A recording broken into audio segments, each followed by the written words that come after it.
Okay.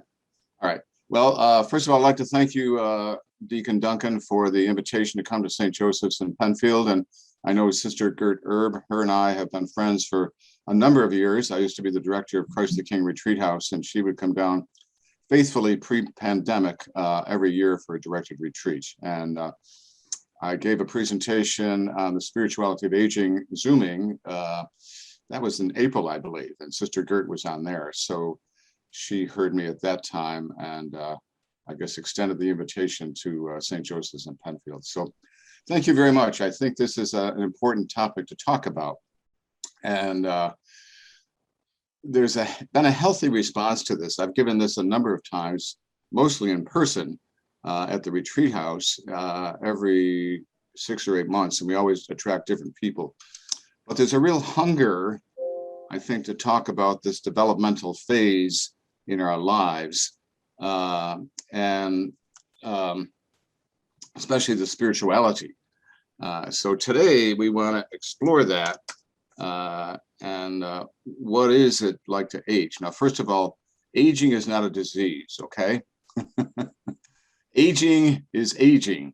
Everybody ages. So if we all went to bed tonight and slept for 1 year and woke up, we'd be 1 year older, right?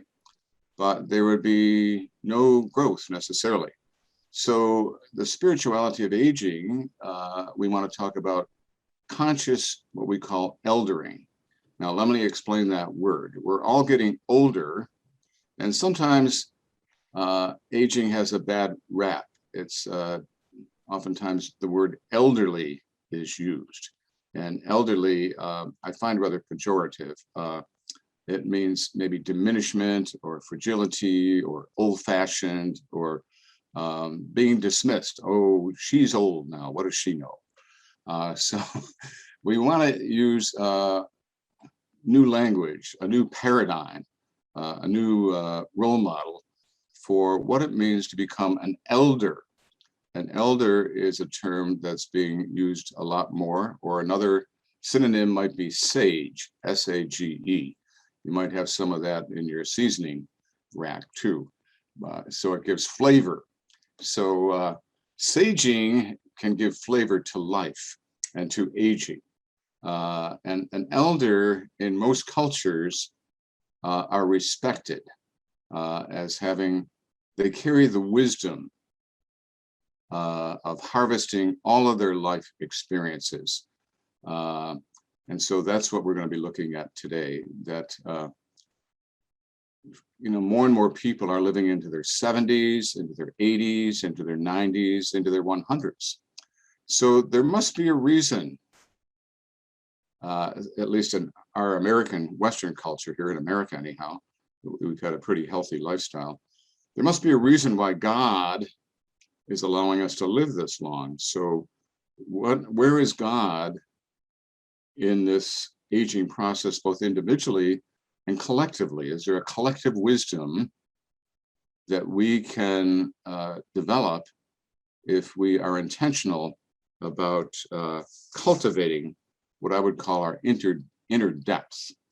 When I say inner depth, I mean somebody who's really in touch with their soul, with the core values of who we are as God's beloved daughters and God's beloved sons. We are the beloved. So it's an opportunity to move more and more toward our beloved at the end of our lives, not with a sense of dread, but with being invited in to the arms of God. Excuse me, just a minute. It was so cold in this room, and now I got it too hot. So,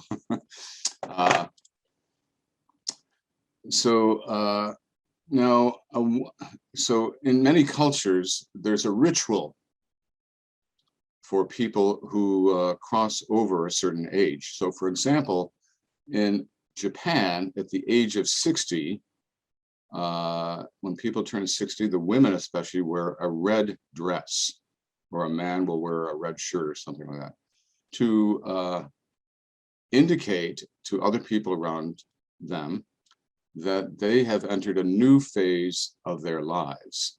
and they carry the wisdom of the community. And so they are respected and looked up to. Certainly in our Native American spirituality, they always sit around a circle because there's wisdom in the circle. And they pass around a stick or a peace pipe, and only one person could speak at a time. You've probably heard that. And it's called the sacred circle. They have to speak truth. They cannot, speak anything that's not true. And Pope Francis calls this the age of post-truth. We know there's so many conspiracy theories and so much false information and lying, which is not of God. The good spirit, what we call the Holy Spirit, will always try to build up, to unite, to bring together, to encourage, to support, to look at the common good for the common goodness of all people. So that is what the Holy Spirit is about. So if people do not speak the truth, that's not of the good spirit, that's of the bad spirit. The bad spirit will always try to divide, to pit people against each other, to create chaos, to create fear, to stop the movement or the growth of God. Does that sound familiar with you? What's happening in our culture? So that's why there's a critical need for us who are Christian men and women to consciously develop this, what we call elder energy, spirituality of who we are as God's people. And I think that's what God is calling us to more and more. Let me just finish. In other cultures, in the Jewish culture, from what I understand, when the mother, their last child has been married, she is given, sits on a special chair or even a throne and given a crown to recognize that her social obligations are now over and she is liberated from all of her responsibilities of her life work and now can be more for developing spiritually, her own spiritual development, spiritual growth, her depth of giving back the gifts of the soul. So this is intentionally soulful in this aging process. So what are the gifts of our soul? What are we called to give back?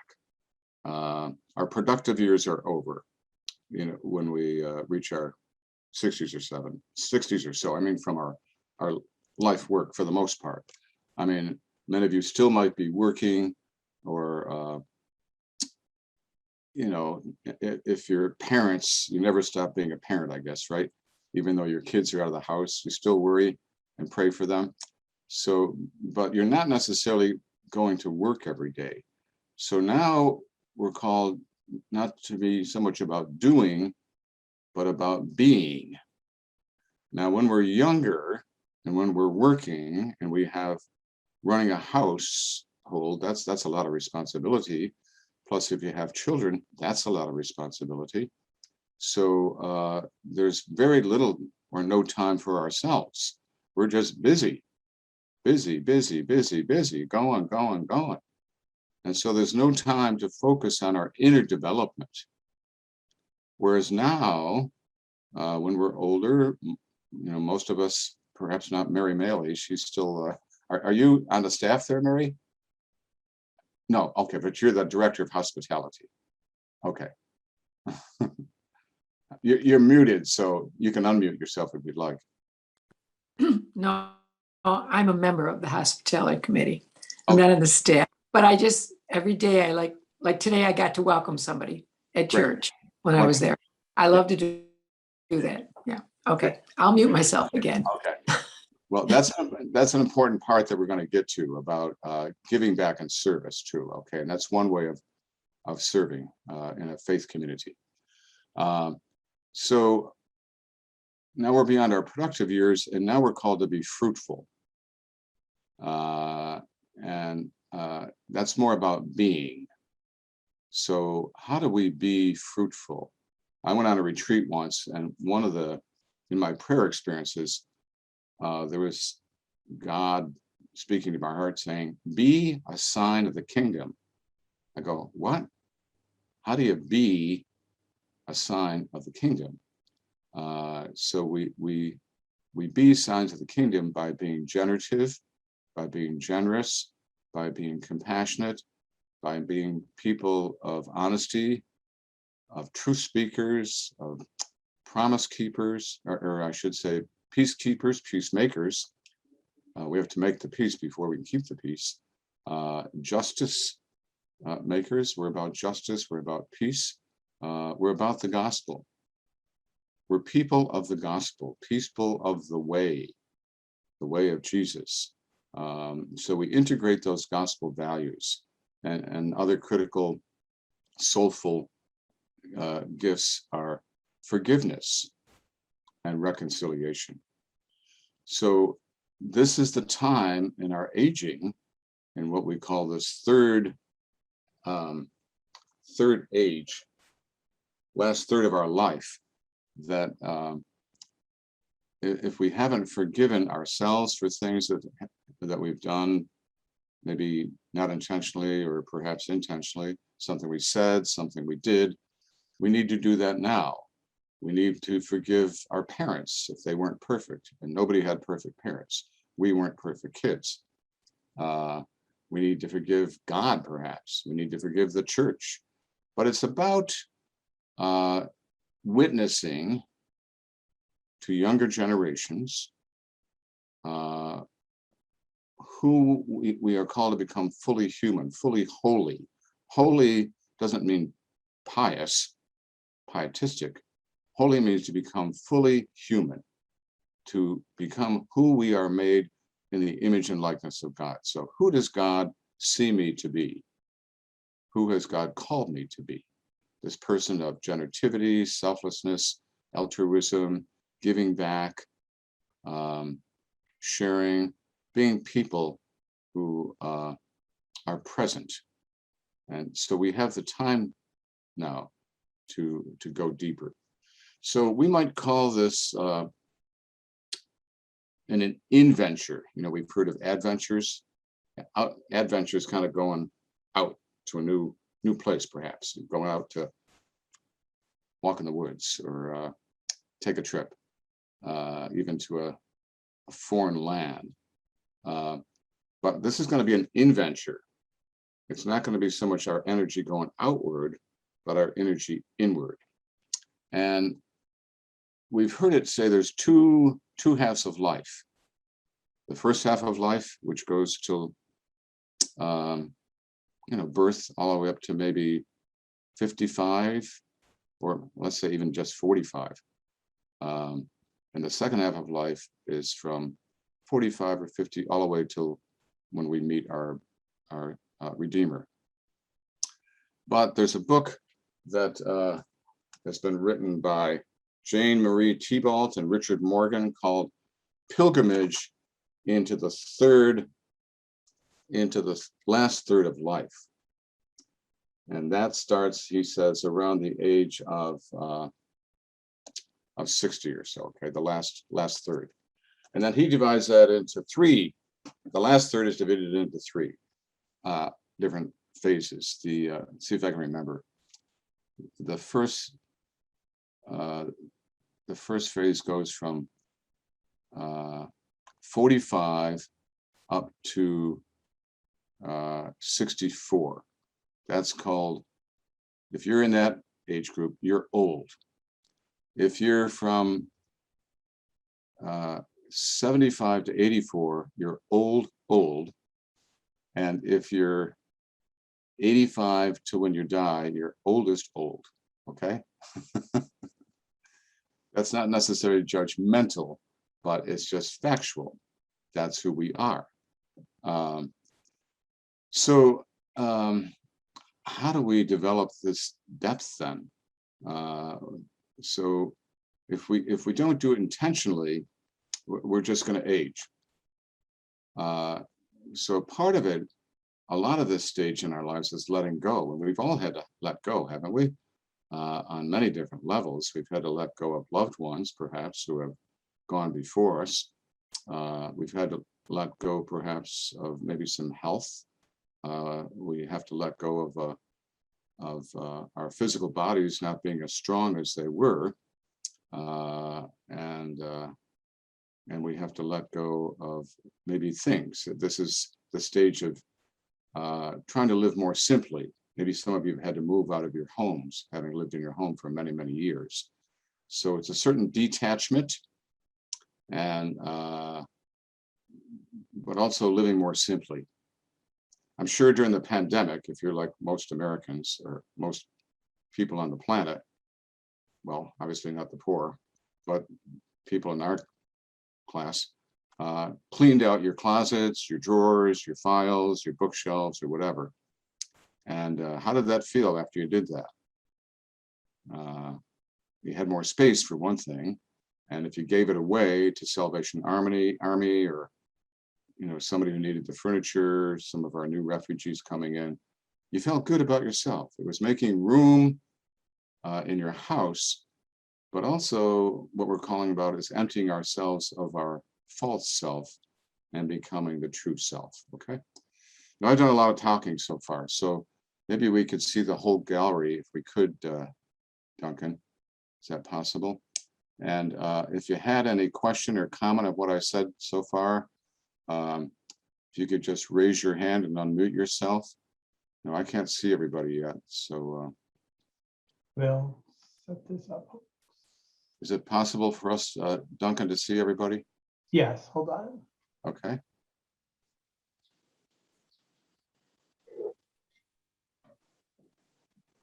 Okay, can you see everyone now? I can, maybe. Can everybody else see everybody else? No. Hold on. Well, if somebody Yeah. just, Yes, oh, let's see, maybe I I can. can now. Let me Turn just, your gallery on. Yeah, if people yeah. go to the gallery. yeah, if you turn on, all right, now I can. If you turn on gallery in the upper right corner of your, where it says view, and then click on gallery, you should be able to see everybody. Everybody got that? So that's quite a bit to speak so far. So anybody have any questions or commentaries about that? Does it resonate with what you've experienced, what I'm saying, with your own experience? Just raise your hand if you want to speak. I can't see everybody, but you could just, yes, Mary? Yeah, I just wanted to say the big thing we had to give away is our children. They left. That Yes, was a huge change in life, just massive. that's right. Still miss them horribly. Yeah, I'm sure. That's a huge loss, those of you who are parents, when your children leave the house. And You feel like you've become old, really. yes, okay. A little bit, yeah. Yeah, so it involves some grieving, doesn't it? So it's Mhm. important to name that, like, wow, what a loss that is. My life is so different now. They were always here. They were always around me. And I felt purposeful. Now, what is my purpose now? And maybe you have grandchildren, but they're not in your house, for better or for worse.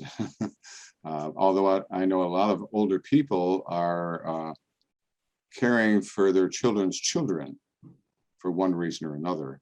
And most of them love that, although you don't have the energy you used to have, right? When you were parents. There's a wisdom to having children when you're younger. So the letting go, it's important to name the loss and to grieve it. And before we can move on to a new chapter. So it's going to lead us onto maybe some discomfort. So this is where the image of pilgrimage comes in this part of our lives, or maybe you want to use the word journey. So for example, there's many biblical examples of this. Abraham was called at an old age. I don't know what age he was, but God said, Abraham, yes, go to a foreign land, something unknown. And he immediately said, yes, Lord, not knowing where he was going with his wife, Sarah. And so they set out, and it was a journey of trust because he was told he'd become the father of many nations and that they were going to have a child. They were considered, she was considered barren. She was childless. And barrenness in scripture was considered, shameful, or maybe even a punishment. But so when God said to Sarah, you're going to have a child, what did she do? She laughed, right? She said, are you kidding me? And she was like, what, 65? And she never did have a child until like 25 years later, at the age of whatever it was, 90 or 80s. Can you imagine having a child at that age? Now, obviously, that's not to be taken literally. The whole point of the story is to show with God, all things are impossible. So the invitation to both of them was to trust, even though it didn't seem possible, even though it was not logical, even though it took a long, long time, they had to trust. So this is a journey of trusting that maybe things don't always make sense. But what are we being called to, or where is God in this? So that's where the importance of prayer comes at this phase of our life. Because we have more time, there's more time to pray if we take that time. Maybe some of you go to daily Eucharist, or maybe you still live stream. Or can you take at least maybe 15 minutes at some point in your day? Some of you might pray better in the morning, some of the evening, some of the afternoon. It doesn't make any difference when you pray. But can you take 15 minutes of quiet and just be quiet, listen to the silence? It's a little tough to do that outside now, but it's very sunny here today. It looks pretty sunny up at your place too, huh? But just gorgeous, spectacular scenery. If you sit in front of a window and just for 15 minutes, look at God's creation. It's the best place to experience God's creation. Or just take a walk down your driveway to feel the sun on your back, to feel the wind. So to utilize that time for prayer, whether it's quiet time or maybe doing the readings of the day, you can get those online, or I don't know if your parish offers that Living in Christ or some book that you could read those readings and sit with them and reflect upon them. Or read scripture maybe 15 minutes a day, especially the Gospels. If we're being called to become more and more like gospel people and to be followers of Jesus, we have to know who Jesus was so we can be like him. Now, I know we go to church every Sunday and we hear those Gospels again and again and again, but oftentimes there's value of reading one book of the Gospel from beginning to end. So you take Mark as the shortest one, you might want to start there, and then go to maybe Matthew or Luke. Luke is very good because it's a lot about women and empowering women. Jesus always used to empower women. So those are always a prayer. Just read one chapter a day, perhaps, and just sit with that chapter. How does it speak to you? Are you familiar with the YouTube series called The Chosen? Have you heard of that? I'd highly, highly, highly recommend that to you. There's an app called The Chosen. Maybe have your 6-year-old grandson help you with that if you're not that technology adept.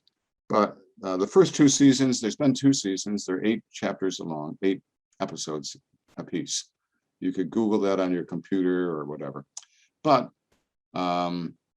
they're about 50 minutes long. If you get Duncan Jones, I think is his name. No, not Duncan. Something like that. He's the director, but he can talk quite a bit. So you can fast forward that because he's doing crowdfunding. That's how they raise money to show these. And they've got almost enough to produce a 3rd season now, which I heard may not start until next November. I'm not positive about that, or maybe this fall. Anyhow, what the story is is we are the chosen and the disciples are the chosen, but it's giving the backstory of the disciples. We don't know much about the backstory. So this is a wonderful way of learning about scripture. So it's kind of an Ignatian methodology. If you know anything about St. Ignatius of Loyola and the Ignatian exercises, you put yourself in a passage of scripture, for example, put yourself in the scene at the Nativity in Luke's gospel. Imagine you're there with Mary and Joseph. They can't find any room in the inn. There's no room for them in people's hearts, in other words. And they finally find room in a manger. And so what is that like? What does it smell like? What is it like for Mary to be there, about to give birth to her child? What is it like for Joseph as her husband to be there and not give her the best comfort? And what is it like when the baby's born? So you get the point, right? Just imagining what that was like. Well, that's what The Chosen is about, except they give you the backstory, the perspective of the disciples. Now, this is all historically based. They consult with an Orthodox priest and a rabbi, rabbinical council, and others. So let me just give you one example.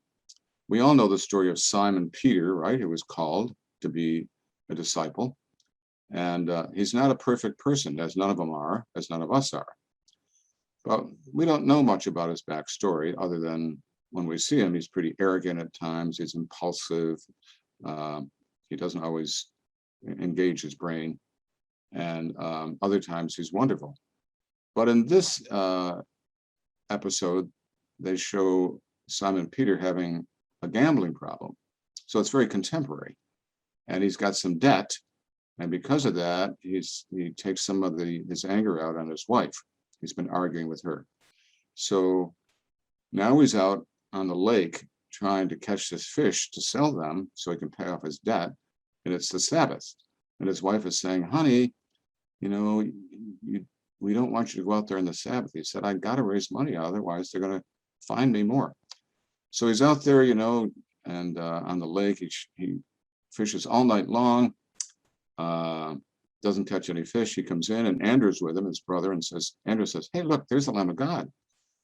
And Simon says, well, what do I care? I don't want anything to do with him now. I got to catch these fish. So Jesus comes over and he says, hey, Simon, put out to the deep. And Simon kind of looks at him like, yeah, really? I've been out there all night long. And Jesus thought, yeah. And so he goes out there, and you know the story, and he catches this huge number of fish. He has to call all the disciples to help him. And when he gets out of the boat, what does he do? He kneels down on his knees, and what does it say he said in scripture? Depart from me, for I am a sinner. So now we know perhaps why he said that. He said, well, gee, I've got this gambling problem. I got the debt. I was angry with my wife. Why did you do this miracle for me? I don't deserve it. I'm unworthy of your love. So it's a wonderful insight into each of the stories of the disciples. Matthew is depicted as autistic. And when Jesus calls Matthew, who's the tax collector, and we know tax collectors are thieves, right? They're in cahoots with the Roman Empire. And Jesus calls him, and the other disciples say, no, you don't want him. And he goes, yeah, I do. And they go, well, that's different. And Jesus says, well, get used to different. So he calls the most unlikely people. So we have to know those stories that can become part of our prayer so that we can become like Jesus, so that we can integrate those stories into ourselves, to be people of mercy. That's what we're called to be. Now, in scripture, it says, be perfect as your heavenly Father is perfect. Well, none of us can be perfect. A better translation would be merciful, be compassionate. All of us can do that. We're not going to be perfect at that, but that's our goal, to be merciful as Jesus is merciful.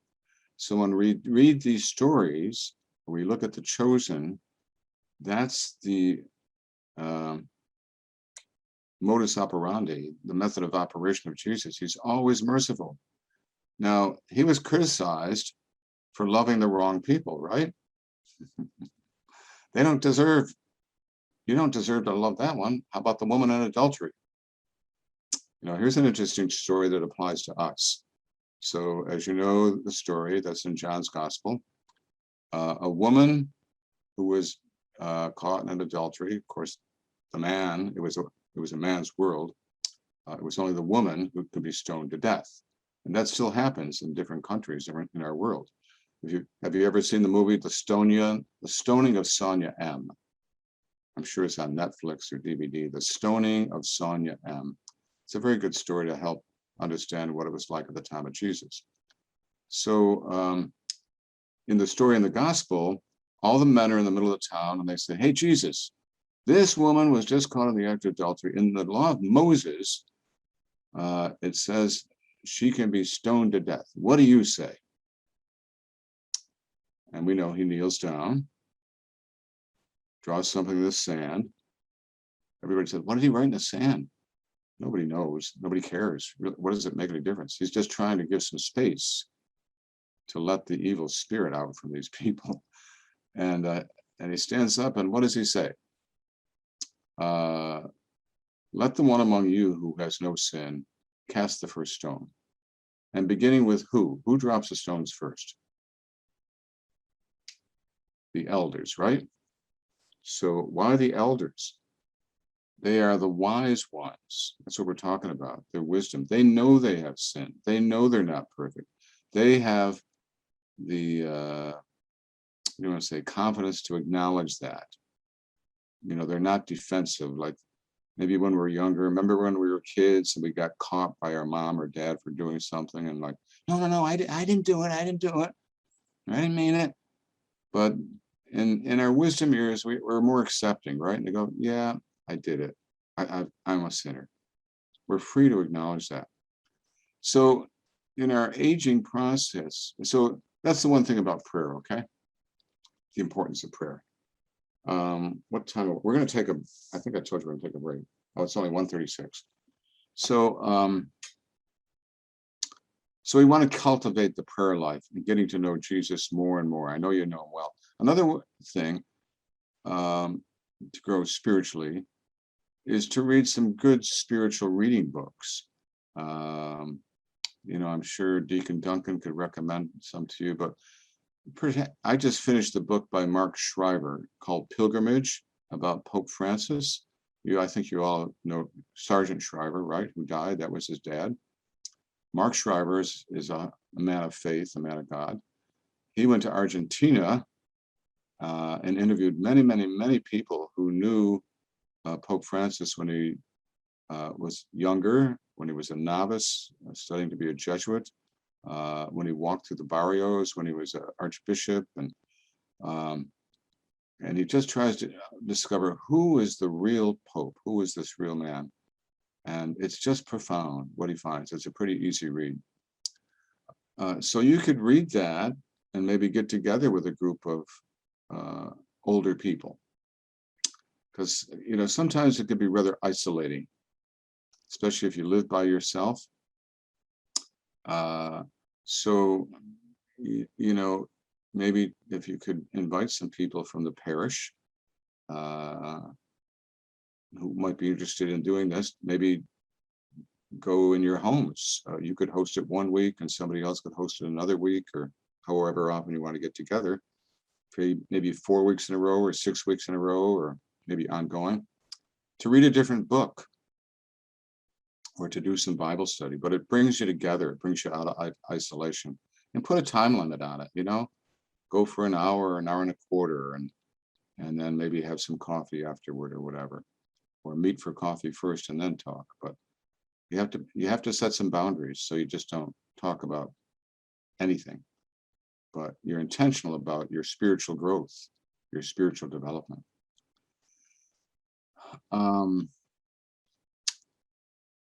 And we have to pay attention to our bodies also. Now, our bodies, when they age, they tend to break down. We're more subject to chronic illness. Our bone density is not as strong, so we have to walk slower. Now, there's nothing wrong about going slow, okay? I know it's not very cultural, American cultural, because we like fast gas, fast cars, fast food, fast internet, right? Immediate results. We don't want to wait in a doctor's office for an hour. Appointments at 8. It's now 8:45. So we're not too good at waiting. But it says nothing about going fast in the Bible, does it? That's a cultural thing. And many cultures, it's more about relationship. The last parish I served in, we had a number of new Americans, primarily South Sudanese. We started with 4 lost boys. You familiar with the story of the 4 lost boys? You know, the ones in South Sudan, way back in the late 90s, early 2000s. There's still civil war there. Civil war, and many of their houses were burned, and they lost family members, but their parents, for those of you who are parents, imagine this, telling your kids, especially your boys who could be conscripted into the army, they were 8 years or 9 years or 10 years old, telling your boys, run, run, run, run, don't come back, don't come back, don't come back. Imagine saying that to your children. So all these boys, there was about 2,500 of them, eventually walked 1,500 miles. And about half of them died of malnutrition or eaten by a rhinoceros or a crocodile or something like that, and had to sleep in the trees at night so the hyenas wouldn't get them. And then they were finally discovered by the United Nations, lived in the refugee camps, and then were brought over to the States eventually. So those cultures, African cultures, African American culture, Native American culture, it's not about time and rushing, it's about relationship. So we would always have coffee and donuts every Sunday morning after our masses, our 9:30 mass. And of course we had faith formation classes too, but they would stay an hour and a half and just socialize and build relationships. Typically when they would walk to church in Africa, they might have to walk 2 hours. So they're not going to just go to mass and then go home. They stay around and they develop these relationships. So are you settling a lot of refugees in Rochester? I know we are. We have 300 Afghanis that we're trying to settle right now. We'll have a total of 800 refugees. This is just in Interfaith Works. Catholic Charities is another organization. They're getting 500. So I believe refugees have something to offer America. We're highly materially developed, but in my mind, we're spiritually underdeveloped. But they come and they're highly spiritually developed, but they have nothing but the shirt on their backs. So we need what they have, and they need what we have. So if we could integrate those two, there's a richness. So that's one of the pluses, out of the tragedies and sadnesses that these refugees come with, leaving their home and their losses, their family members have been killed, and the violence and so on and so forth. Now, I know there's lots of issues, especially south of our border. We have to have a comprehensive immigration reform.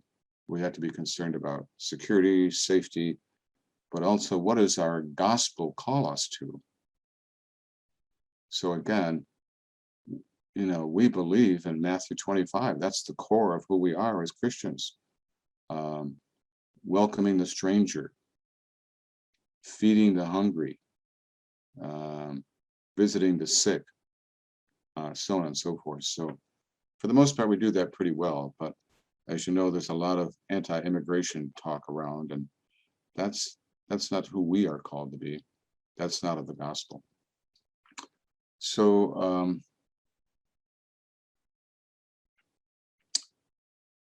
so important to read. So another book on Pope Francis is Wounded Shepherd. Have you heard of that one? That's a little more challenging, but it's a wonderful insight into who our Pope is and what a man of prayer he is, And he's obviously very charismatic and gifted and talented, but he went through failure, himself, and he writes that in one chapter, how that was a transformative moment. Now, a lot of us have experienced failures. There's a book by Richard Rohr, you're familiar with him, called Falling Upward. That's another great book. It's about the two journeys of life. But falling down can really be falling up. Julian of Norwich, who's a mystic, says that they're both the same. So we don't want to fall down literally, although some of us, I'm sure, may have. But when we fall down, let's say when we have something that we can't fix, let's say we get fired from our job, or the company moves out of town and we become unemployed, or we have a fire in our house, or we go through a divorce, or one of our kids runs away. I've heard that from more dads lately. I don't know what this is. These 20-year-olds run away and they don't come back. So those things, how do we deal with all that? So failure brings forth something in us.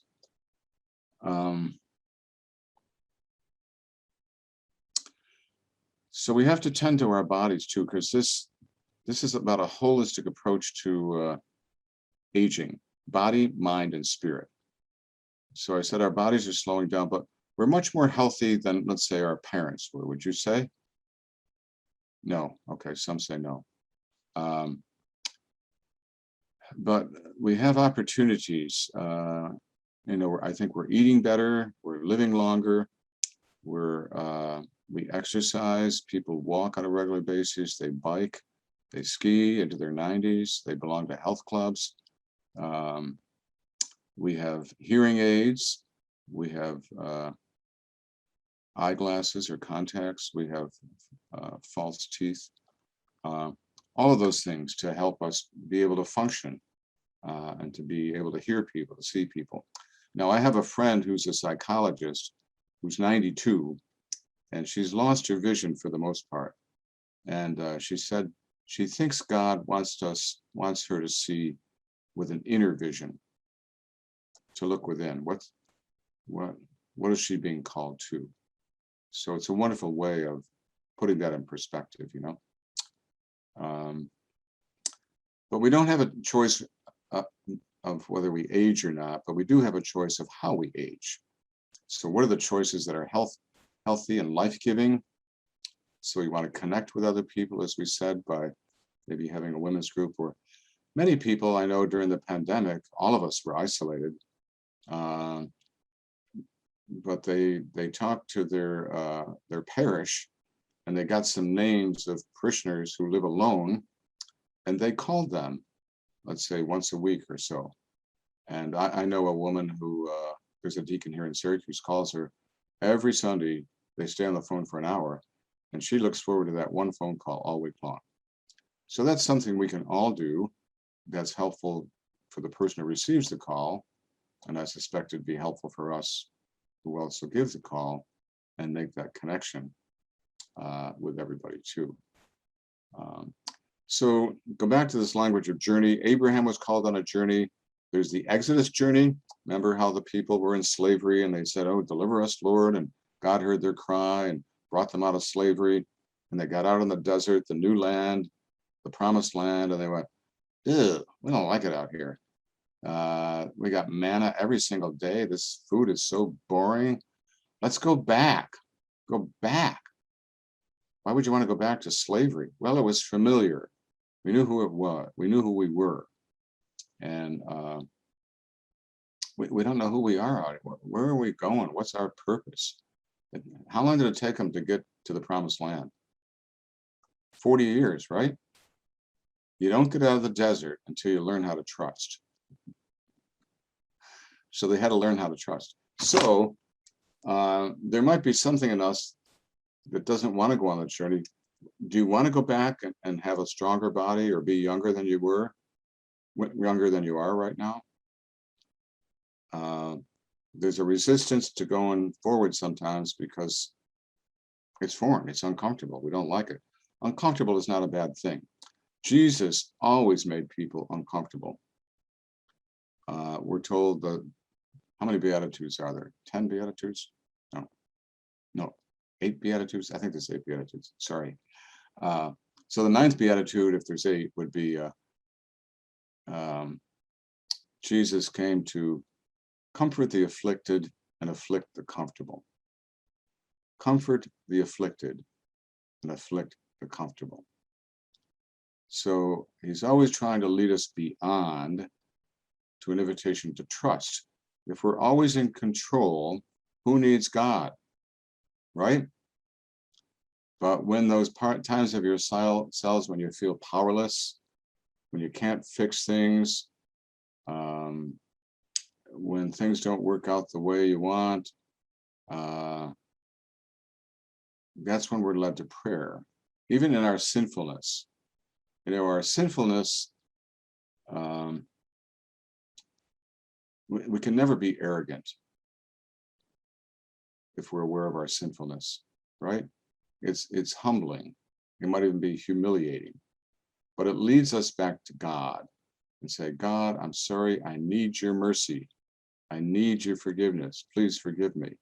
We've all said that, haven't we? And God, again and again, we've had to draw on our account in God's hands and say, forgive me again, forgive me again, forgive me again. And how often does God forgive? Does God set a limit and say, okay, I told you this before, you do it one more time and you're no longer going to be my beloved daughter. Okay, got it straight? But we do it again and God says, well, okay.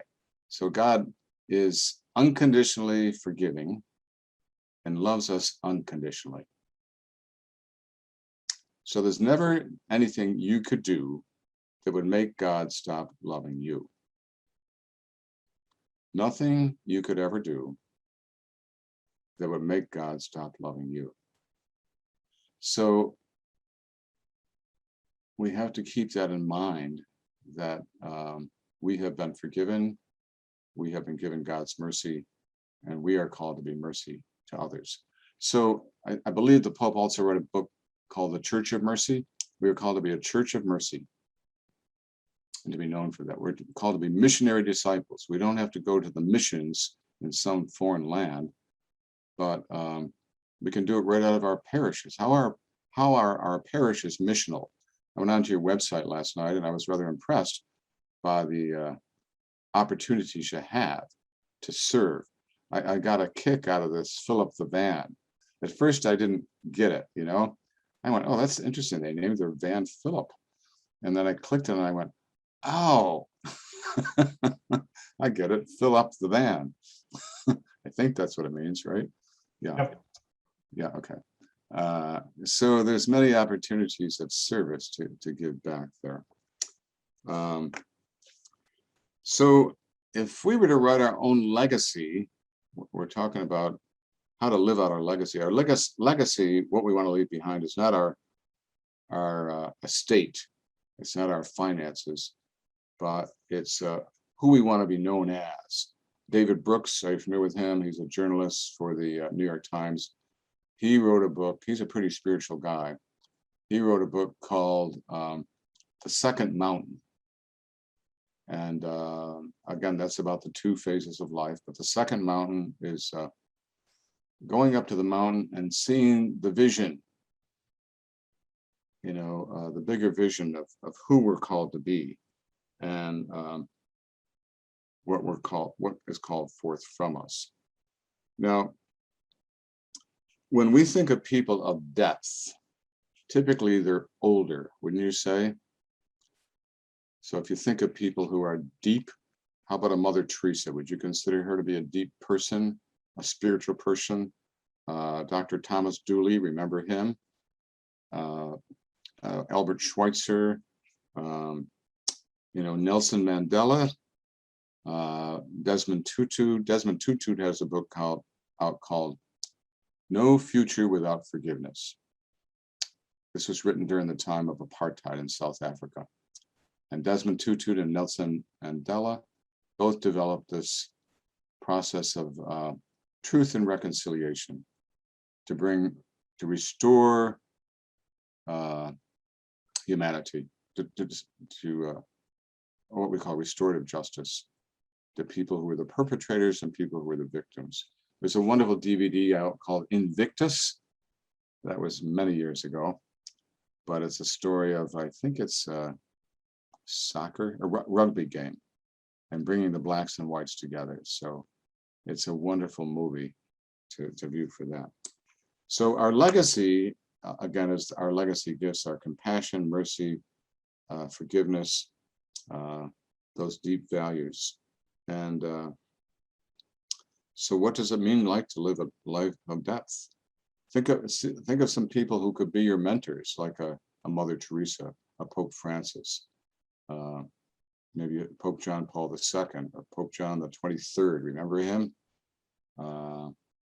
But wonderful people who were very integrated people, very human, very prayerful, very spiritual, and living their lives for the good of others. This generation that I'm talking to, you've been very good about self-sacrifice, especially those of your parents had to learn that early on, didn't you?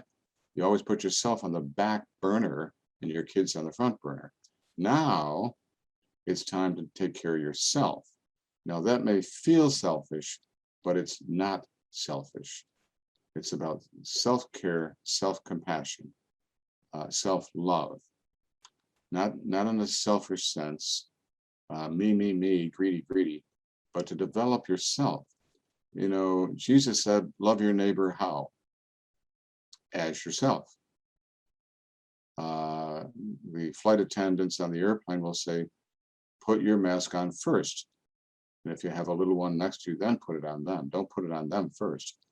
So if we're always doing for others, but not taking care of ourselves, we can get burnt out.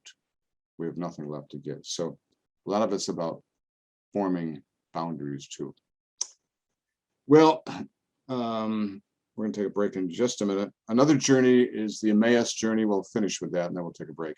You know, the Emmaus Journey, we really usually read that during the Easter season. That's in Luke 24.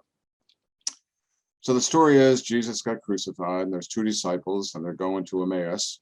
No one knows where Emmaus is, but it's 7 miles away from Jerusalem. They're going away from where the good news was. Now, how long does it take you if you were to walk 7 miles? How long would it take? Probably a minimum of 2 hours, but maybe even more toward 3 hours, right? So you're walking along, you're discouraged, you've lost hope, you're going to go back and be an apprentice with your father to be a fisherman again, or whatever you were doing, because there's no despair. It's kind of a, you know, what many people might go through today, what they're thinking about the church and its credibility. Like, where is God in this? So anyhow, the stranger comes along, who we know is Jesus. And he doesn't make any assumptions when he talks to people. You'll see that all through the scriptures. He never makes any assumptions. So he says, what are you talking about? And they go, what are you talking about? Are you kidding me? Are you the only person in Jerusalem who doesn't know these things that took place? Of course, he's the only one who does know. And he goes, what things? He's a good listener. And they go, what about this Jesus, you know, and he called us and we thought he was the Messiah. And then, you know, he got himself killed and yeah, I don't know. He was a loser. I guess we just were taken in by him. And so Jesus listens and then he reinterprets what they've said for the next 2 hours. He goes through the whole scriptures. And by now it's getting dark and they say, well, why don't you come on in and have dinner? Because they're enthralled by this guy. And then he breaks bread, their eyes are opened. They go, hey, weren't our hearts burning? And with that, he disappeared and they ran back through the dark this time, the 7 miles, and told the disciples, hey, we saw Jesus. And they go, hey, so have we. And they were transformed. So that journey, when we get discouraged, we can read that story and say, where is Jesus? So we have to have these encounters with Jesus to transform us. So when I said Peter, I used that example. He was transformed. He became a different man after he met Jesus. The woman at the well, that's in John's, what chapter? I forget, 7 or 10. When she met Jesus, she was a shame-filled woman. She'd had 5 husbands. She was living with a guy now, and Jesus says, "Go call your husband." She said, "I don't have one." He goes, "You're right. You've had 5. And if you drink the water from this well, you're always going to be thirsty. Always. If you live your way this way, live your life this way. But if you drink the water I give you, you'll become a source of life for others." She said, "Wow, give me this water then." And he said, "I who speak to you in the Messiah." The first time he ever reveals himself ever in scripture is to a woman and a foreigner. She's a Samaritan. So she goes into the town and says, in the midst of the men, "Come and see someone who's told me everything I ever did. Could this be the Messiah?" And many of them believed in her on her word of testimony. What would be so strange about that? Women's voice meant nothing. They could say, "She's just a woman. What does she know?" Plus, this woman who'd been married 5 times before. But they believed in her, so she had a transformative experience. That's what can happen to us when we pay attention to where is God and how do we have these personal encounters and pray with scripture. You can all put yourself in those stories. Whenever it says somebody who's anonymous, for example, woman, that's us. Or there was a man who was born blind. They're nameless. If they're nameless, that means us. So put yourself in that passage. And again, imagine what it would be like to be that person that you meet Jesus at the well. So sometimes we can miss God. Let me just finish with this story. This is a true story. You could Google this in the Washington Post back in maybe 2010. But the Washington Post did a test to see if people, if they were rushing, if they were busy, if they were distracted, could miss beauty. So what they did, they had this guy go downstairs in the metro, the subway in Washington, D.C., at one of the busiest intersections, the LaFont Plaza, where the government buildings are. And for 45 minutes, he played 5 classical pieces of music on this $3.5 million Stradivarius violin. He was dressed in a pair of blue jeans and a red Nats cap and a t-shirt. And a couple people stopped, little kid, and then they had a rush because they're on their way to work or whatever. They're on the way to the daycare center. At the end of the 45 minutes, he had $37.50 in the violin case. And there were people from the Washington Post, as people got off the metro up at the top of the escalators, say, "Hey, did you notice anything different today downstairs in the foyer?" And they go, No, I got to go to work. No, I didn't notice anything. No, not at all. And do you know who that violinist was? Because people had paid $150 the night before to hear him perform at the Kennedy Center. That was Joshua Bell. So the point was, can you miss beauty if you're rushing? My point would be, could we miss God if we're always busy? So we're not as busy now as we were when we were working, when we were younger. So God must have a meaning. God wants us to slow down. Now, talk about resistance. That's a foreign journey, isn't it? To have so much quiet time, to have so much solitude, to have not the distractions of family raising or work or whatever. And we can resist that. We can stay busy, which is the worst thing to do. To get busy.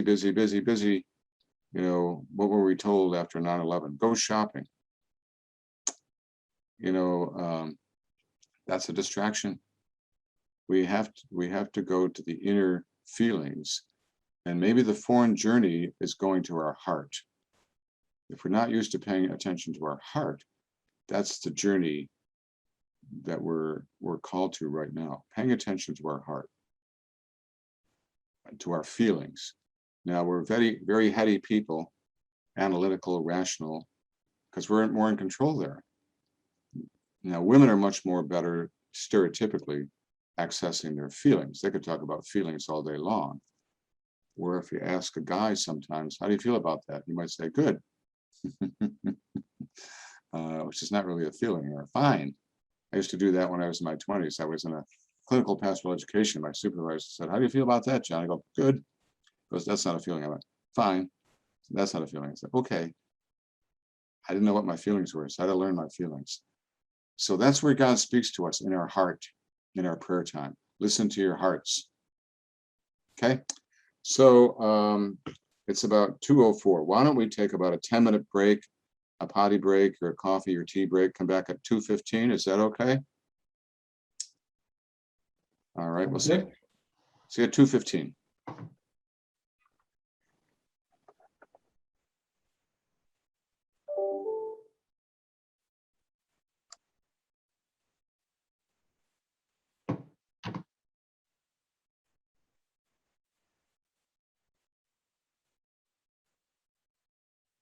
Wow, look at this. 94% of people believe company culture is important to an organization's success. Frankly, I have no idea what the other 6% are thinking. You know, usually when people look up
Yeah, I did. I think it's good.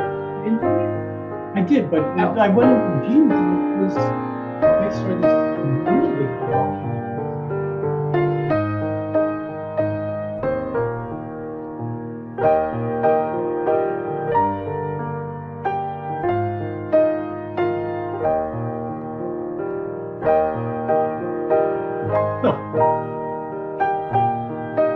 I wonder because I moved the window, maybe.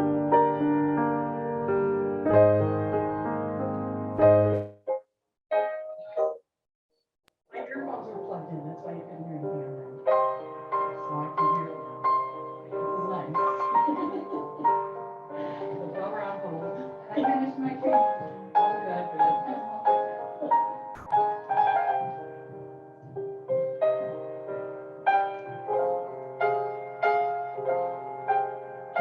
What are you seeing now, Kathy?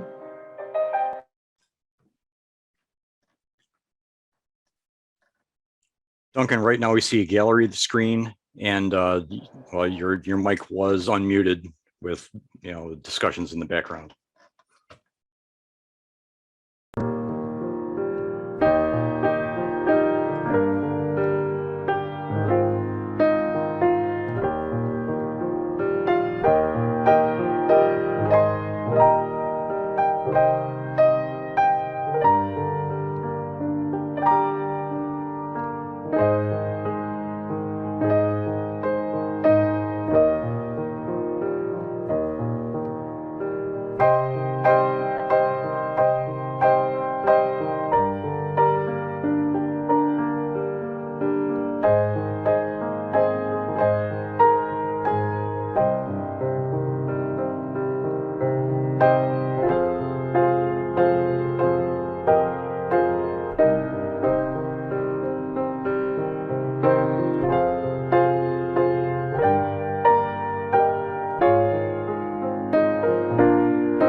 Let's see, still waiting for a few people here. Got another minute.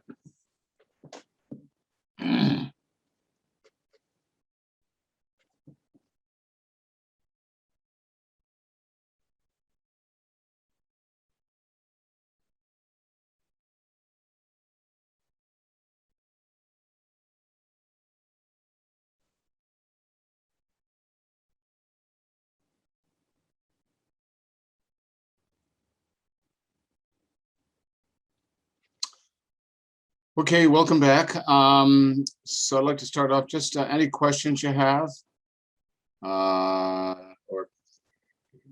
any commentary on what you've heard so far.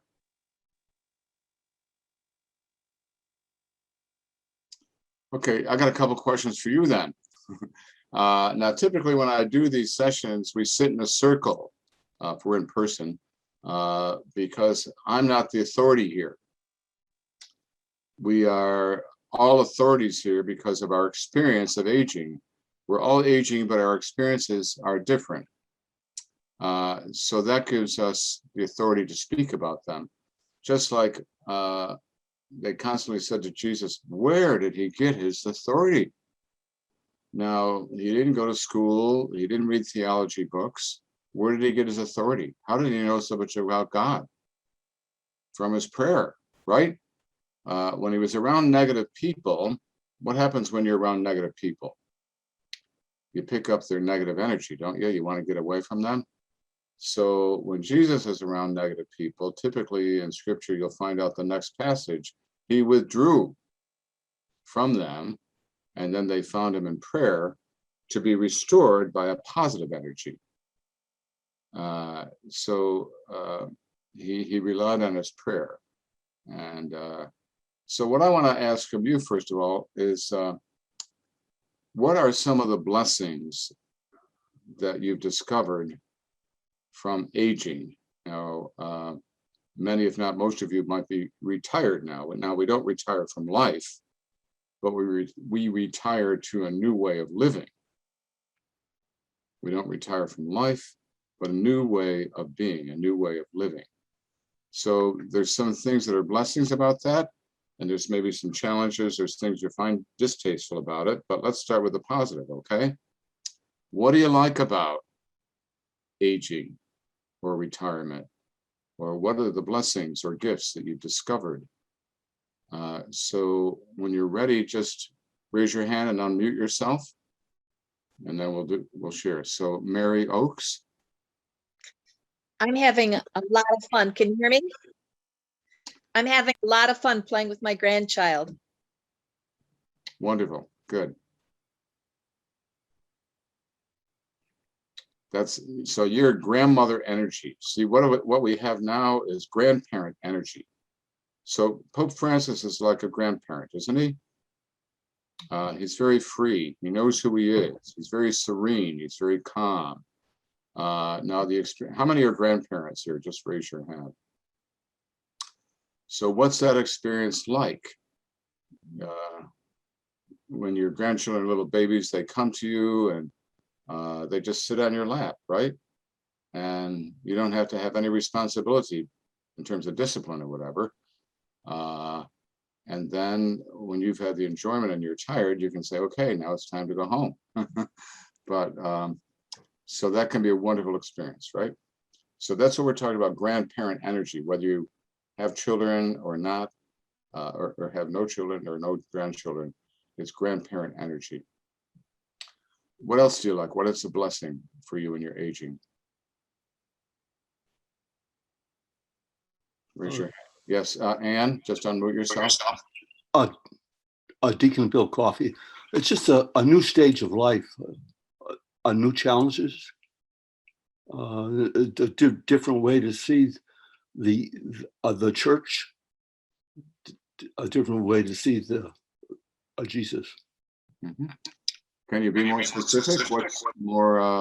What's different about the church, or a way to see Jesus or church? I see what's going on now in the church, and attempt to roll back of the Vatican II. In a lot of places, in the United States. Mhm. And I personally find it very sad. Okay. So a different perspective then, huh? Yeah. Okay, thank you. Anne, you're going to say something? You don't feel the need to prove yourself all the time. Okay. Yeah. Yeah, you don't have to be defensive about that, right? You're confident who you are and accepting. Is accepting a big part of it, I guess? Yeah, you've been through enough of life that you realize that not everything is the end of the world. It's not always a crisis. You don't always have to make a point, or you kind of can go with the flow a little bit more. Okay. That's wonderful, isn't it? Mm-hmm. Great. Okay.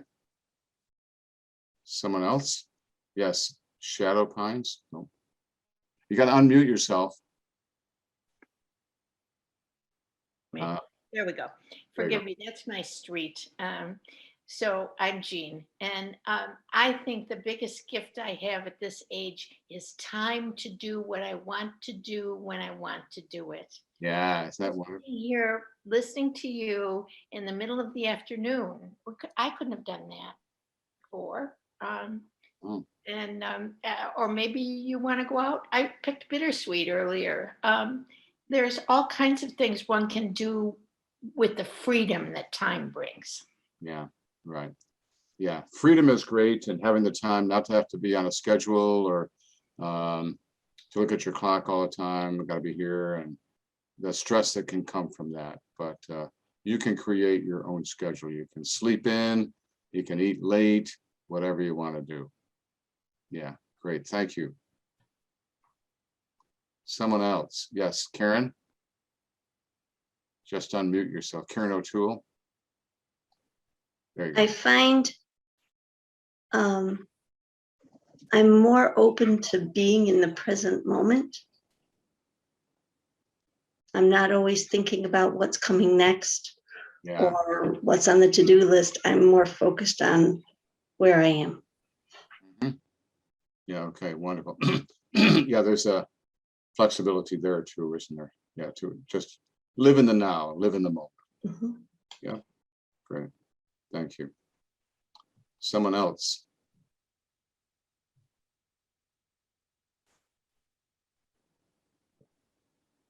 Oh, I'll wait. Mayor. Okay, should I go ahead? Yeah, go ahead. Okay, I have to say I had a very demanding job, and I think I realize now that what I really got into a lot more was different things at the church. It's something I wasn't really expecting. I feel that St. Joseph's, like you said, has a lot to offer, and I've taken advantage of some of it, and I've loved it more than anything. I also love choosing to being able to be with the people that I choose to be with so much, like my book club and getting more out of books, and just some volunteer activities. Like the other lady said, choosing what you do at the moment of the day is very wonderful, and getting something out of it. But I have to say St. Joseph's Church has been a big part of that for me, and I'm grateful. Right. Yeah, there's more time to be involved in the church if you'd like. Yes. Finally. And go to church. And go to Yes. church, that's right. And During the week. Yeah. And community is very important, you know. Yeah. Growing old is not easy, is it? I mean, you got to have a lot of courage. But to be with other people, to be inspired by them or supported by them or encouraged by them, say, well, look what she's doing, you know. And I know American runs on Duncan, not only Deacon Duncan, but Duncan Donuts. But America runs on volunteers. You know, so think of all the nonprofits. So our churches are nonprofits. So without the volunteers that we have in our parishes, how could parishes afford to hire everybody to do what needs to be done? So it's wonderful contributing in ways that you contribute to your food pantries, or I don't think we can visit hospitals yet, but pastoral visits, if we can bring communion to the homes, or even justice gatherings, Just Faith. Are you familiar with that whole series? Mhm. Did I mention that? that's good. And other opportunities that you have to be able to serve our people, and go down and visit and ask Sister Grace at Mercy House if she needs any help. You know, what a wonderful woman she is, isn't she? And such an advocate for the poor and for the homeless, and serves so many. But so many of the Mercy Sisters, I don't know if they need help at the Mercy Spirituality Center or Mercy High School or whatever. Sister Gert might be able to tell you more about that, you know, but many opportunities there. Or do you have refugees that you're settling in Rochester? Yes, yes, we do. Yep. Okay, great. So if you can call, is that Catholic Charities that does that? Yes, Saints Place, and yeah, a number of organizations. Mary's Place, both of those. We're closely associated with Mary's Place. Yeah, it's a time of, can be time of giving back or service. So thank you. Someone else? What's a blessing or a gift? Or what do you like about it? Yes, Margaret. Just unmute yourself. Bottom left, I think, if you unmute yourself. Yeah. There you go. Well, I was noticing recently when I was reflecting on some of my prayer experiences from long ago, and how I have moved over the years, how God has really changed some of those hard experiences to mellow them out, or even maybe forget them, and just seeing how God has been in my life. To look back over that is just a real gift in itself. Wonderful, yeah. To look back and have time for reflection. And I don't know if any of you do any journaling, but to just write that, if you will, huh? And as you look back, or you might have a spiritual companion or a spiritual director that you can talk those things over with. And even in a small group, 2 or 3, you could have a women's group or a men's group, or a couples group, to talk about what have been some of your experiences of God over the years, and where has God been for me, and how has this transformed me. We need, those are transformational experiences that we oftentimes don't hear what happens to other people, but I've had groups that we specifically talk about that, and they're so enriching. You know, you just set some limits that this, what is shared in the circle stays in the circle, and it's a level of trust and safety. Because sometimes when people come to me for one-on-one spiritual direction, they go, "Now, I hope you're not going to laugh at this or think I'm a weirdo or a crazy person from what I tell you. Or I haven't even told this to my spouse. So what are they trying to say? This is something very precious, something very sacred, something very personal. They don't want you to laugh at it or judge it. But God speaks to all of us. If I were to ask you, tell me a time when God was very real to you. You could all tell me that, I'm sure. And you only need one experience like that, but we get greedy. We want more, right? But Hey, if Sonia, did you have a question too? I'm sorry. What's that? Sonia is I going just to ask wanted a to talk question. about volunteer opportunities that, I've had time to take advantage of. I was going to Mary's Place and helping out with the English language teacher, but now that they're closed, and they've been closed to this kind of activity, I found another outlet, and that was to pray in front of the abortion clinic in Rochester. And that's something that I had wanted to do when I was working, but I didn't have time or as much of an inclination as I do now to do that sort of volunteering work. And there's so many things that I could do, but I have to kind of rein myself in because I have to just concentrate on a couple of different areas to support. That was what I was, had my hand up for. Now I don't know how to get it down. Gee. All right, thank you. Yeah, so I think that's important, Sonia, like I say, to do maybe one or two things. There's so many choices, but we don't want to get overextended. So a lot of it's setting boundaries. There's so many, once people know you're retired or whatever, they're, oh, how about doing this? How about doing this? How about doing that? So we have to be able to say no. It's a gift to be able to say no. So if you reframe that, it's really saying yes to yourself.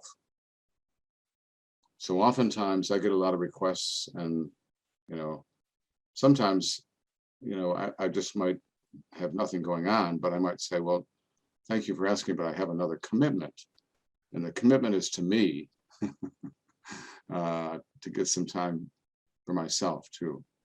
So being free to set boundaries, I think, is okay. Learning how to say no. Anyone else? What's a blessing? I remember in another group, someone said the slowing down was a gift, and more solitude. That whole Psalm, is it Psalm 40? Be still and know that I am God. So the language of God is silence. And so in your house, sometimes there can be too much silence, but sometimes if you can just listen to the silence, that's really of God. Or even better yet, go outside on your porch or your deck or in your yard and just listen, especially early in the morning if you live in a quiet neighborhood. That's the stillness. Or later on at night, want to look at the stars. And God is in creation. That's a wonderful place to experience God, as well as in the Eucharist or before the Blessed Sacrament or in Scripture, all places to encounter Christ and in each other. So slowing down, once I had an experience, I was studying spiritual direction way back in '83 out in lovely Cambridge by Boston. And I lived with the Augustinians, about 23 of us. And we would always gather at 6 o'clock for prayer and for dinner. And I would always take my prayer time walking beforehand, about 5:15. And I was talking to God and saying, God, I really haven't experienced you in a long time. And I don't know where you are, but it's very annoying. I mean, I'm frustrated that you're not speaking to me. So, and then I all of a sudden became aware it was like 5 or 6. I went, oh my God, I got to rush and get back for dinner. I'm going to be later for prayer. And just then I had this experience that Jesus was walking right next to me, but really, really slow, like pokey. And I was like, oh, I got the experience immediately. Like, oh, you weren't absent from me. I guess I was absent from you because I was always rushing. So I call that the power of slow. And another experience I had was similar to that, where Jesus was just so non-urgent. Here you have the Savior of the world. You'd think he'd be busy like crazy trying to save everybody. But he just had all the time in the world to spend with me. So it's about presence. You talk about more time, more solitude, whatever. You have time to be present to people, don't you? As opposed to just rushing off. So that's a gift of this time also, I think. And then acceptance. Somebody talked about, not having to be, afraid of, I don't know, just maybe more accepting, I guess. And that's important too. When I went to an Italian American parish, I had a tough time breaking in. I had been in Syracuse for about 35 years, and this parish was in Utica, and had a wonderful reputation. But I was this mayo-faced, like a mayonnaise face, and they were like, "Oh, who's this guy from Syracuse?" No one who knew who I was, So they were afraid I was going to take away their traditions. And there was also this rumor that I had been sent down by the bishop to close the parish, which was not true. But that rumor mill was all over the city because they said, well, you worked in the chancery. I said, oh, no, I've never worked in the chancery. They go, oh, yeah, you did. I mean, whatever I would say was always the opposite. So I said, all right. So I just ended up going to the hospitals and to visit people. And so I walk into Josephine's room and I go, hey, Josephine, how you doing? She go, hey, what are you going to do? And I go, well, it's got to be very frustrating for you being sick. Well, what are you going to do? And so then I go see Pasquale. I go, Pasquale, how you doing? Hey, what are you going to do, Father? And I go, well, what would you like to do? Well, what are you going to do? And every room I go in, they say the same thing. You know, I mean, the same thing. What are you going to do? So I called my friend Joey, who was a priest in Rhode Island, who's Italian. I said, Joey, is there an answer to that? He said, you tell me, you got to do what you got to do. So sure enough, I went to see Angelina. Angelina, how you doing? Hey, what are you going to do? And I go, Angelina, you got to do what you got to do. She said, you're right, Father. You got to do what you got to do. You got to be sick. You got to be sick. You're going to die. You're going to die. So a great sense of acceptance, isn't it? Or serenity. Now, when I told that story from the pulpit, then they finally accepted me. They said, oh, now you understand us, right? That was after 6 months. But it is true. What are you going to do? You're going to get old. You're going to get old. You know, you're going to die. You're going to die. But it's a sense of serenity. You can't. There's some things you can't change. You know, there's the serenity prayer. Help me to change the things I can't, accept the things as I go, accept the things I can, and the wisdom to know the difference. So a lot of it's about serenity. And when you think of older people like ourselves, are we more serene, more calm, more quiet?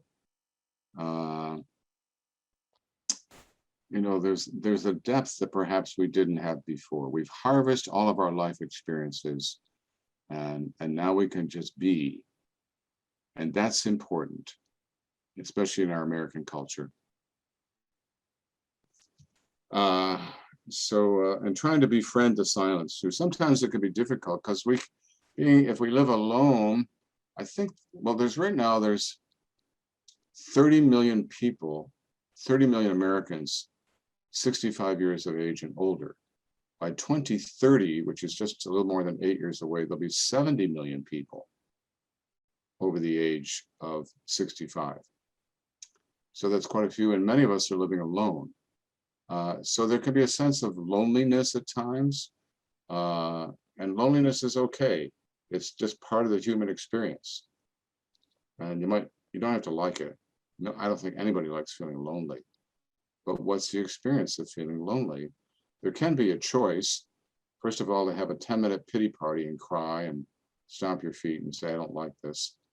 Or to give somebody a call. There might be an invitation. Why don't you call somebody? Why don't you pick up a book?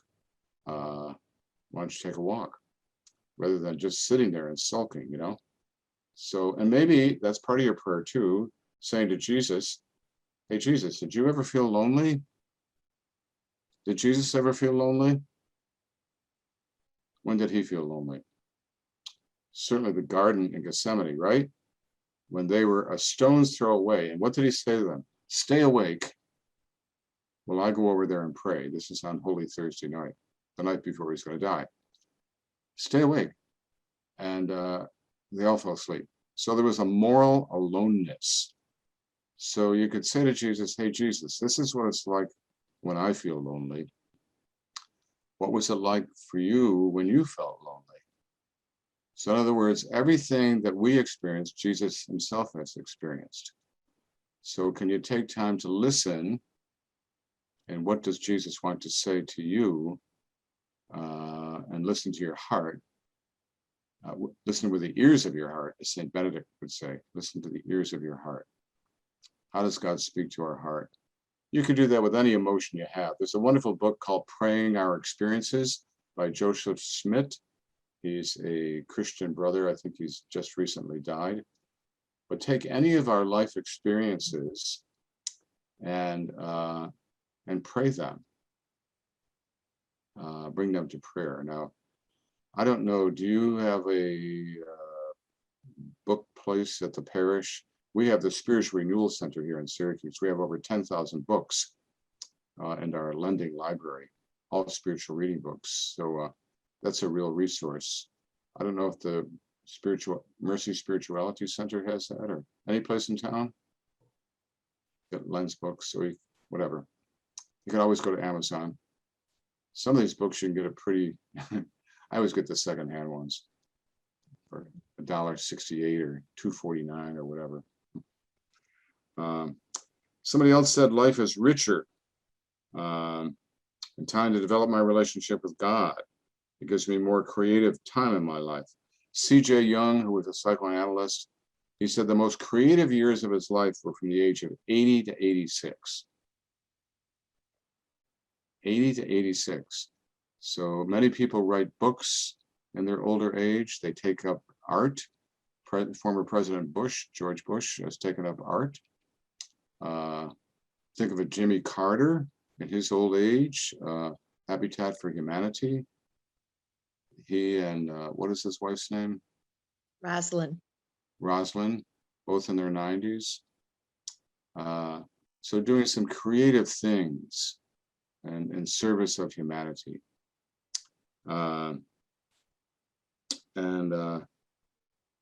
You could ask, who are you without your roles now? If you're no longer the parent, if you're no longer mom or dad, I mean, you always are, but you don't have the responsibility for that. Or if you're no longer the nurse or the teacher or the engineer or the electrician or the bus driver, whatever, who does God see you as without those roles?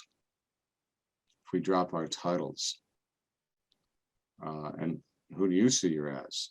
That's who God knows you as, not as the nurse or the teacher, but who you are called to become.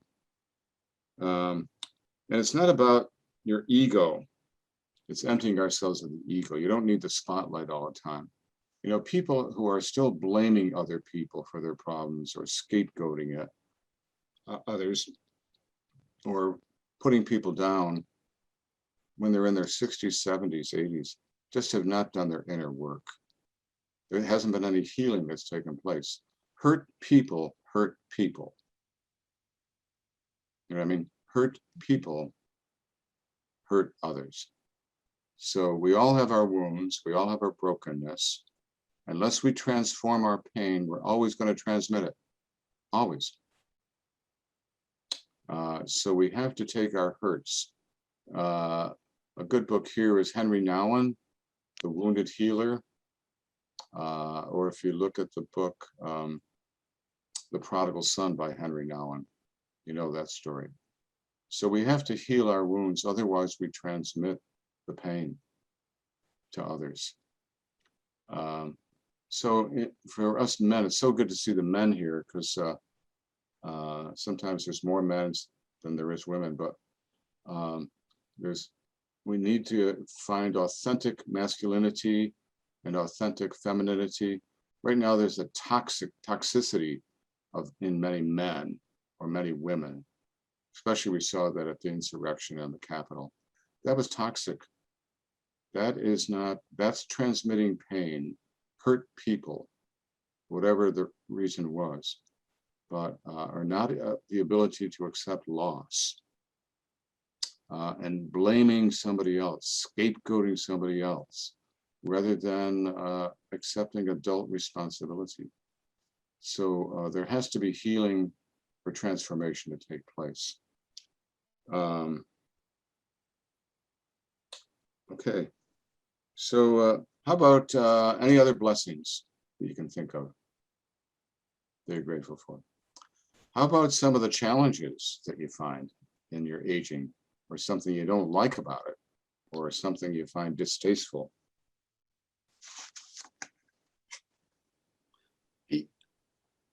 Each new day is a blessing.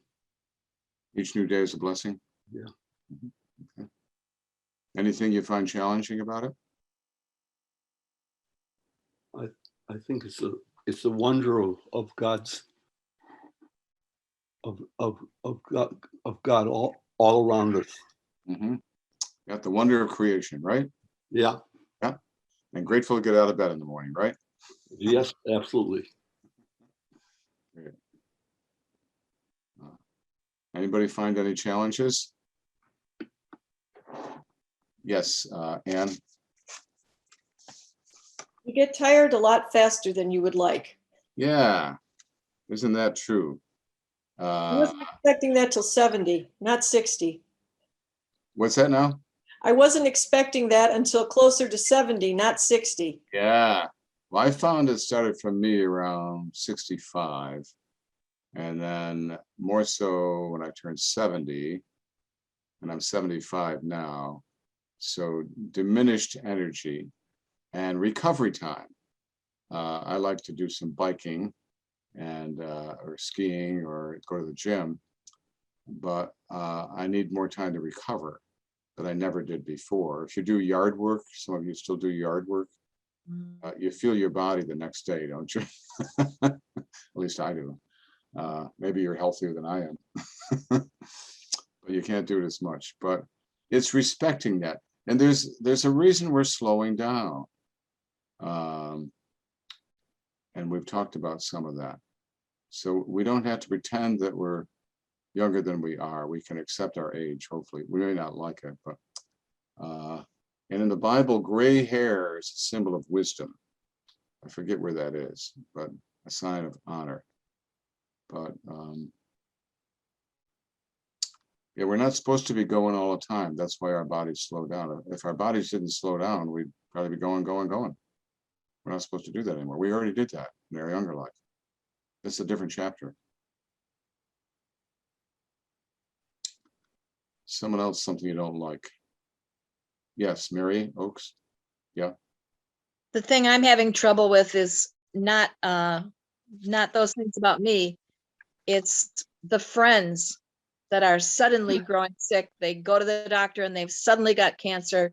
They go through horrible illness and they're dead in a year or two.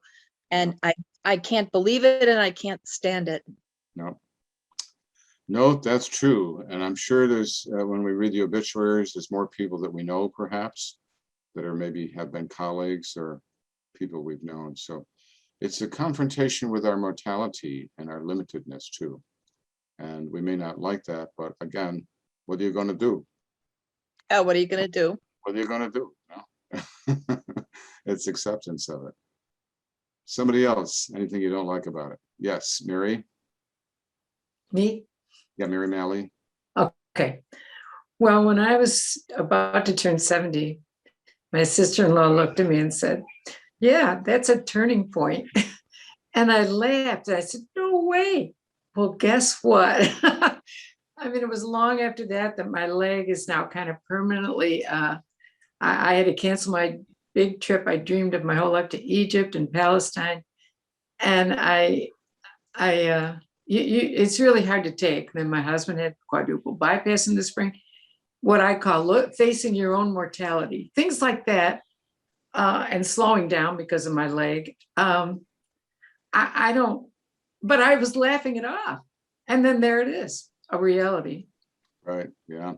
Made me mad. Yeah, well, yeah, big loss. There's another loss for you, right? A big trip they'd already planned on. And oh, awful. yeah, a lot of letting go. And I actually don't do any traveling anymore, but I go on Rick Steves. You're familiar with Rick Steves? Oh, yeah. And not the same, but half-hour clips. You go to Argentina or Rome or Tuscany or Spain or whatever, you know. So, but yeah, sorry for the loss. Someone else had their hand up. Ginny? Yeah. Ginny? Jim. I just, I don't know if anybody else can you hear me? Yes. Okay. I don't know if anybody else has it, but my kids have a hard time with us growing old. And I find it funny because it's like, I can't do some of the things that I normally would do.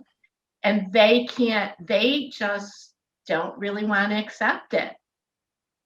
And that makes it, for me anyways, it makes it a little bit hard because it's like, we aren't spring chickens anymore. We have slowed down and They just don't like hearing it.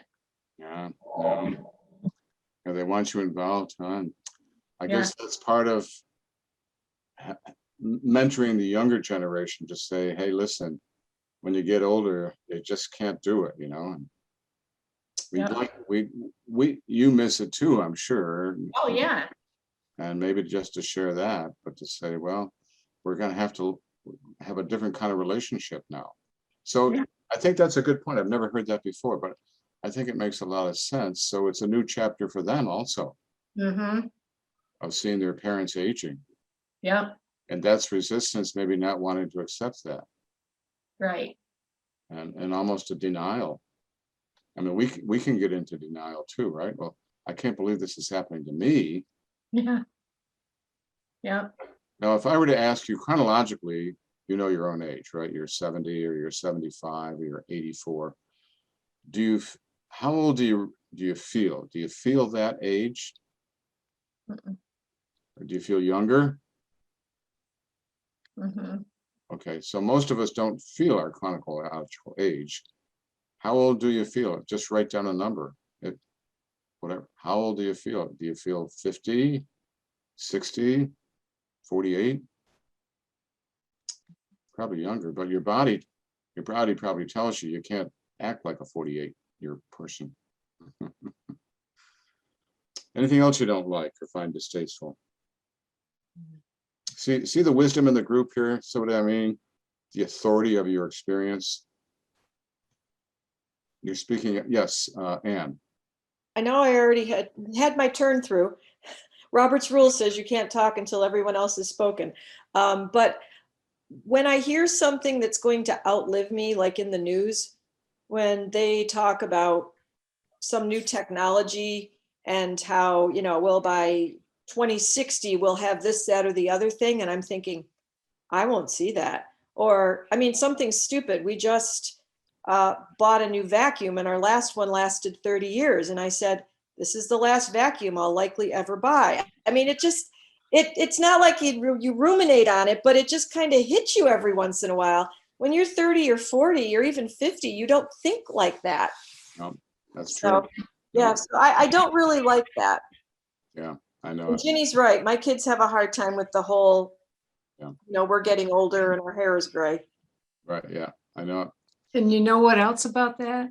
Your pets. I worship my beautiful pet. And I have to worry whether I'm going to still be alive when that she may, that I'm still alive as she finishes her life. Anyway. Yeah. Yeah, and I think, not being there for the future, I think that's another call with climate change, that how are we called to lessen our carbon footprint? That's part of living simpler. So we don't buy things that we don't need necessarily to accumulate. I had a meeting this morning. We just went to the Scano Center for Peace in Syracuse 3 weeks ago with a group of interfaith religious leaders, and the indigenous people spoke to us there. It's a wonderful center if you've never been there to visit, but their whole value system is to not take more than you need. Just take as much as you need.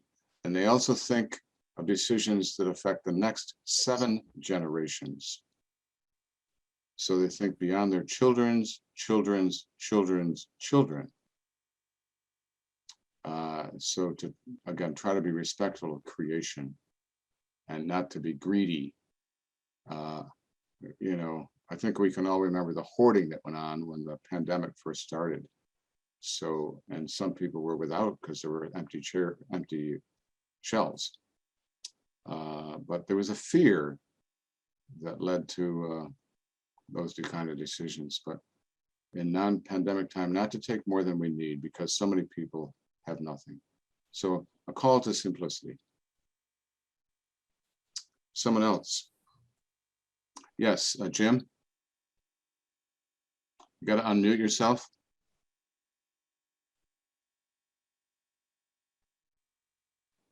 Bottom left.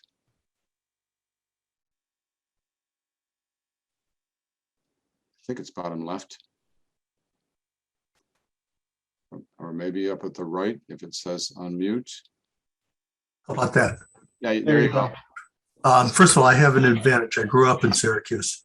Makes you tougher. Joys are what are new to me. I grew up in a fast-paced environment, and saw my two kids, not that often, and now I see them and want to see them so much more. But our neighborhood is joining us and helping us, helping each other. They're not afraid to open up a lot more, and it's very helpful to us. And they're not all Catholics. They all have different perspectives, but we're all in the same boat, and we help each other. Are you talking about your kids? Is that what you're saying? No, now I'm on to the neighborhood. Oh, the neighborhood. Okay, great. So you're kind of fathering some of the neighborhood in some respects, huh? Or no? Each other, just same age people. Oh, all right, great. We're just sharing each other's journey. Oh, well, I think that's wonderful. Yeah. That's great, huh? Yeah. And sharing that because you can all understand each other, so it's really kind of a support system then, isn't it? Yes, very much so. Wonderful. That's great sharing. Thank you. Someone else? Yes, Gert, Sister Gert. Well, Father, I'm one of these people that reads a death notice first thing in the morning, and more it's friends, people that I associated with in ministry, and classmates, and I see that happening more and more, but I'm looking forward I'm looking in Thanksgiving for them, but also looking forward to their happiness.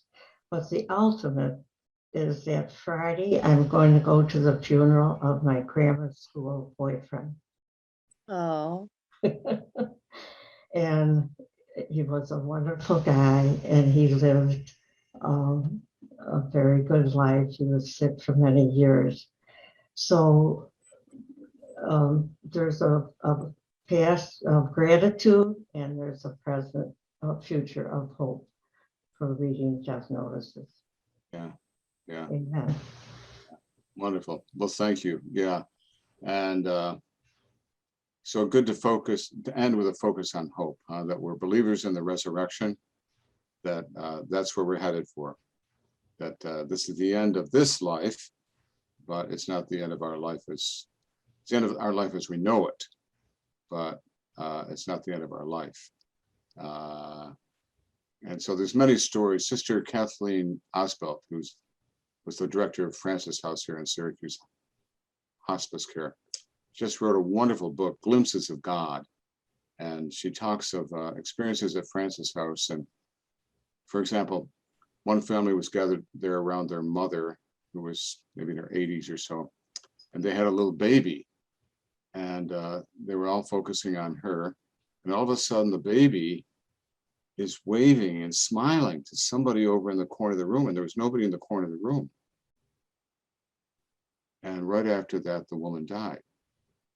So they were pretty obvious that the little baby saw somebody waving at the baby, and she was waving in return.